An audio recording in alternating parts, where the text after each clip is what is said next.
Hello everybody, ProtoFoxy here, coming back at you with another video. Going back into doing some deck techs. I know I got away from them for a little bit, just pushing out some other videos, some other content, trying some other things, and hopefully y'all are digging it, hopefully y'all are enjoying it. Seems like some of you are, but hey, always got to put up the different stuff. This is a channel that I, showcase things that I enjoy, so there's going to be a whole host of different things, and all that being said, going right back into one of my favorite things to do, and that is play Magic the Gathering. And as you can see here, we are on the sweet, sweet Pauper Guild format. I will drop links in the description below where you can get yourself some sweet, sweet Pauper Guild swag. But today, we are not going into my main favorite format in Magic the Gathering, the Pauper format. We are going into my second favorite, which is the Modern format, and we are going to be taking a look at Modern Eldrazi Tron. And yeah, I'm that guy. I have 3 different Tron decks across 2 formats. I like playing Tron. I think it's great. And with this deck here, you're just ramping out big dumb aliens and a robot. And it's just fun. Just one of the crazier decks in the Modern format, and it's just a lot of fun. Enough yakking about it. Let's just get into the card selection. We've got 2 Walking Ballistas, double X for an 0/0 artifact creature construct. Walking Ballista enters the battlefield with X +1/+1 counters on it. You tap 4, put a +1/+1 counter on Ballista. Remove a +1/+1 counter from Walking Ballista. It deals 1 damage to a target creature or player. Just an all-around all-star. Shows up in a lot of decks in Modern where it can be played, and there's a reason why. This thing here, you machine gun an entire opponent's board once you load them up with counters, and in this deck it's super easy. Acts is great removal, great creature, great blocker, great attacker. All-around all-star. We got 2 of those guys. So, we got that. We've got 1, 2, 3, 4 Matter Reshapers. Newer sleeves, so they're a bit slippery. Take a look at this guy here. 2 generic and a colorless for a 3/2 Eldrazi. When Matter Reshaper dies, reveal the top card of your library. You may put that card onto the battlefield if it's a permanent card with converted mana cost 3 or less. Otherwise, put it in your hand. Just great all-around Eldrazi. What else can be said about it? Decent attacker. Okay blocker.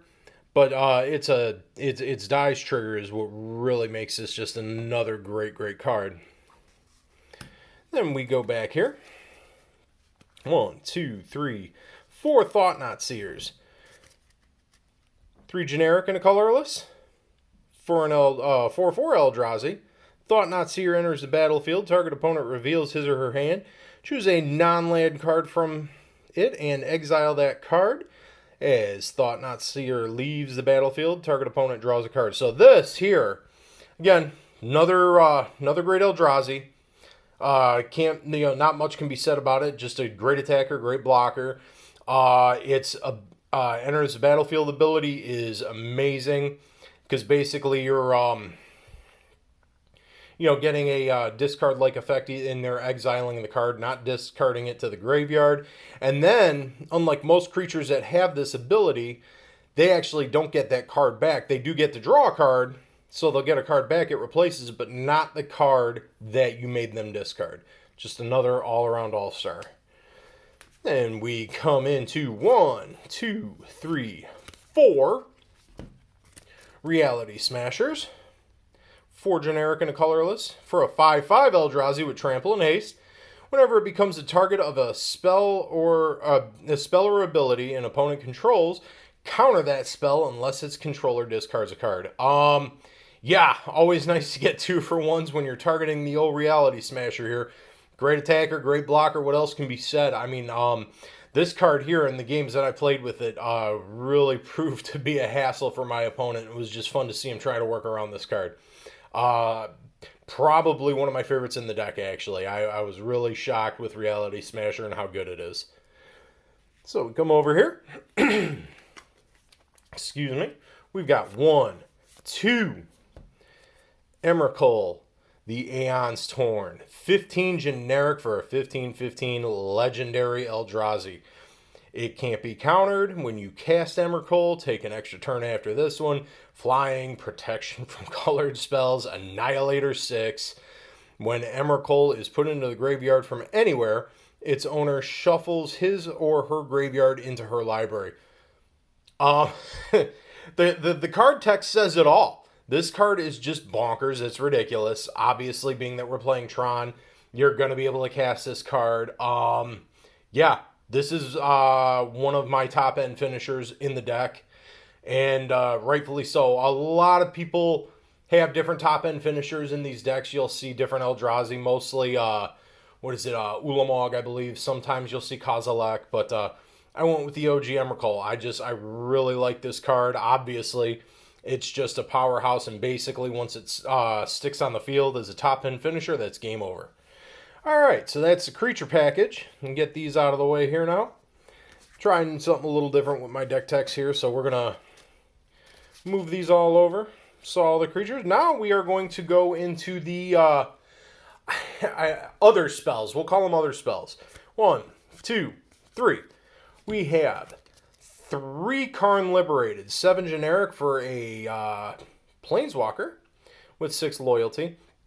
His +4. Target player exiles a card from his or her hand is -3. Exile target permanent. And then his ultimate, restart the game, leaving in exile all non-aura permanent cards exiled with Karn Liberated, then put those cards onto the battlefield under your control. Yeah. Ridiculous. Another really great finisher. Great top-end card. This thing comes down turn 3 with this deck, and it's just spells game over. What else can you say? Come over here. We go 1, 2. 2 Ugin Spirit Drive. 1, 2. Ha ha ha. The number we counted to is 2. Sorry. Ugin the Spirit Dragon. 8 generic for a Planeswalker with 7 loyalty counters. His +2 Ugin the Spirit Dragon deals 3 damage to target creature or player. His -X. Exile each permanent with converted mana cost X or less, that's 1 or more colors. And his ultimate, you gain 7 life. Draw 7 cards, then put up to 7 permanent cards from your hand onto the battlefield. Again, comes down turn 4. And yeah, Ugin is great. Just nuts. Another bonkers Planeswalker that is very easily played in this deck. Come over to 4 Expedition Maps. Single generic for an artifact that reads, you tap 2 generic and sack it. Search your library for a land card, reveal it, and put it in your hand, then shuffle your library.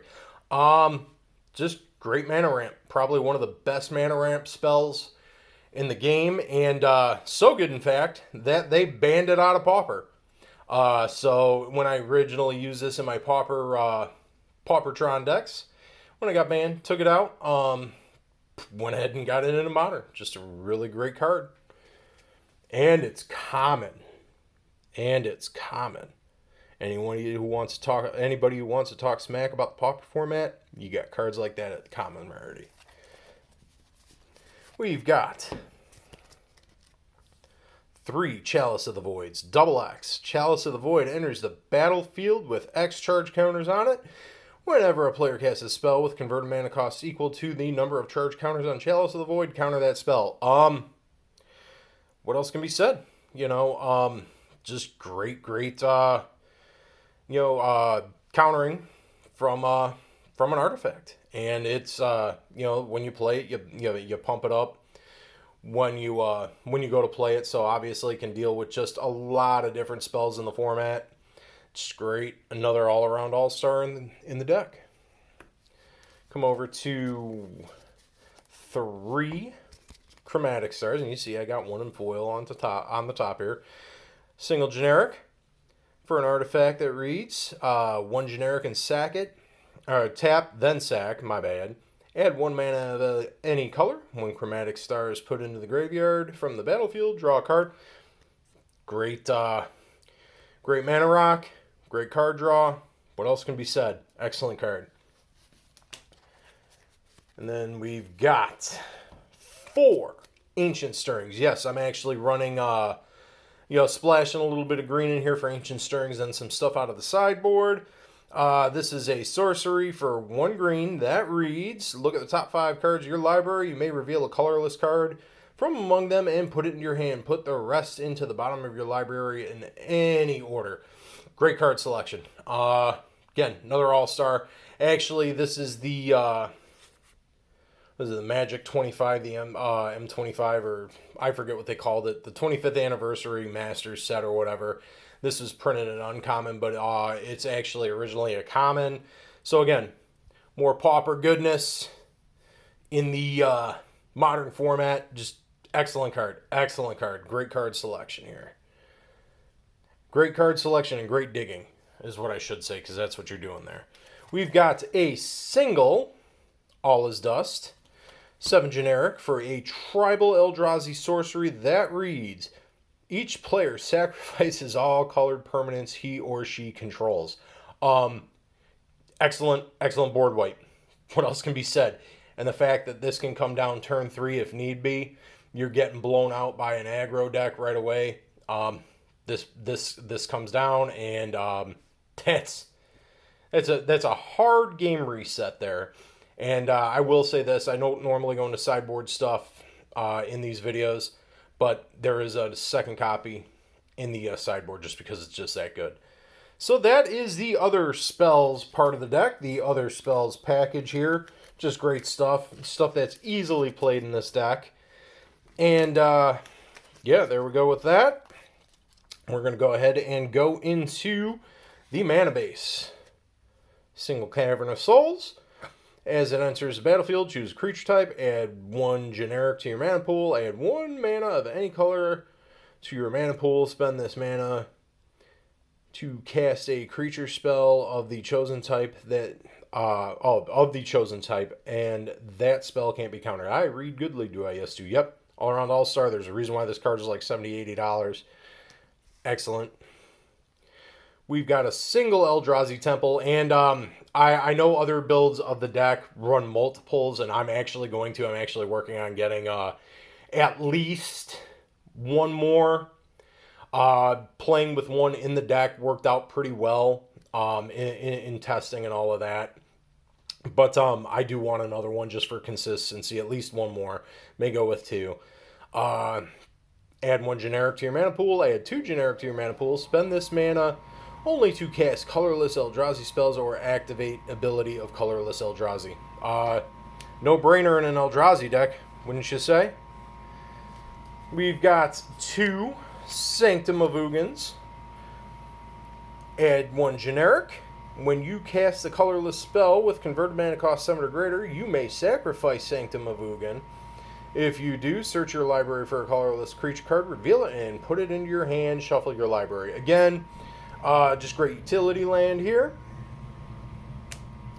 We've got 2 Blast Zones. And it enters the battlefield with charge counter on it. Add colorless. Double X and tap it. Put X charge counters on Blast Zone. 3 and tap it. Sacrifice a Blast Zone. Destroy each non-land permanent with converted mana cost equal to the number of charge counters on Blast Zone. Great utility land. Great ability to use in the instance that you need it to be a board wipe. Just a great all-around utility card.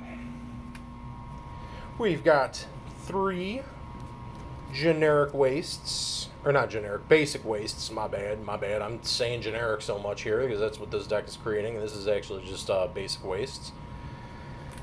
We've got 3 basic forests. For splashing the green, like I said, I'm going to go down at least 1 when I go ahead and get another Eldrazi Temple. I don't know if I'm going to go down 1 or 2 for adding more Eldrazi Temples. We'll see how it works.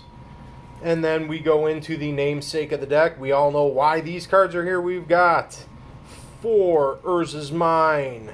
And I've talked about these cards twice previously in the Pauper deck text, so these don't need any explanation. They are hated cards in the formats they're legal in for power plants. And finally, 4 towers. Yeah, even in Modern, even though Modern can be these lands can be dealt with a bit easier, I will say in playing recently at my local game store, not having if you know, pre-game, if somebody blood moons you, it hurts pretty bad. But yeah, these are very maligned lands. Tron decks are pretty maligned in any format they're legal in, just in general, just because people feel that it's not a fair way to ramp. I don't see it. I like Tron, but my opinion is not biased. I came from a place before I started playing Tron decks that I actually hated the Tron lands.